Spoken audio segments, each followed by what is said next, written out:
are simply out of control. Today, a litre of gas in Ontario is $1.70, and in BC, it's over $2. You don't just pay for fuel at the pumps. You pay an excise tax of 10 cents, a fuel standard of 7 cents going to 17 cents, and a GST on all of that. All of those are just federal taxes, adding up to 25 cents on every litre. Liberal taxes have turned a bad situation into a tax grab for the government. Will they adopt the Conservative plan and suspend all of those gas taxes today? Honorable Ministre des Finances. Minister for Finance. Mr. Speaker, we won't take lessons from these Conservatives. We are very, very aware of the situation, Mr. Speaker. We have been following this issue. Let me remind them that there's something called a conflict in the Middle East going on, Mr. Speaker. We're watching the situation. We had a meeting with our federal, provincial, territorial colleagues just last week, Mr. Speaker, and Canadians know that we are always there to support them in difficult times. The honourable member for Thornhill. There are some things the government can control, and there are many things that it should control. For the Liberal government, the pain at the pump isn't a coincidence. It's actually a policy choice. It's up to them now how much tax goes on every litre of gas. That sits at 25 cents. But they could make it 0 cents by adopting our Conservative plan. While they delay, Canadian families suffer with an extra $20 every time they fill up. The Prime Minister has been looking at it while Canadians have been paying for it. When does he plan on doing something other than just monitoring the situation? Honorable Ministre des Finances.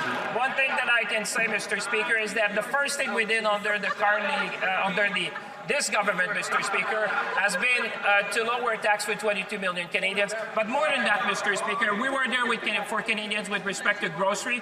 We have been there to help them with childcare. We have been there to help them with farmer care. We're there to help them with dental care. The honourable member for Thornhill.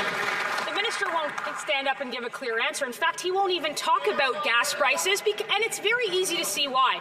Oil prices aren't hurting this government, they're actually funding the government, because with every $10 of increase in oil prices, the Liberals get $2 billion more in tax revenue. That means Liberals are collecting a generational windfall at the pumps, while Canadians pay more for everyday essentials. I'll give the minister some more practice, and I'll ask him very slowly, will he suspend the out-of-control gas taxes and return the $5 billion to the people that paid for it?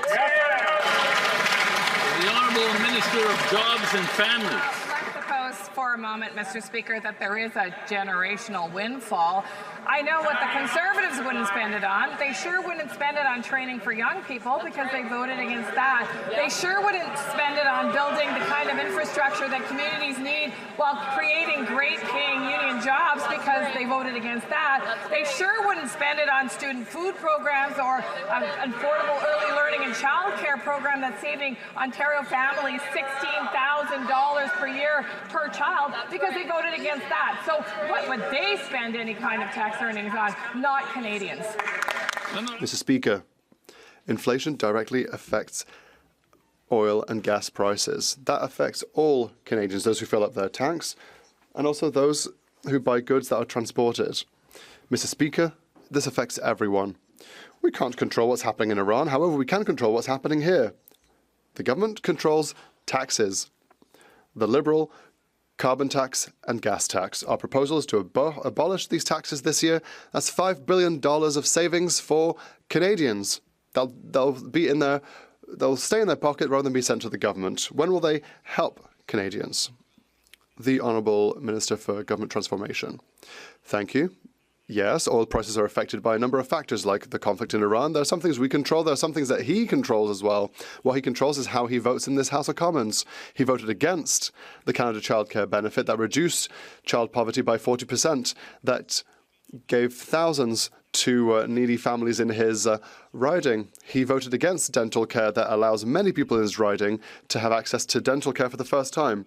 He voted against a whole range of measures that help affordability.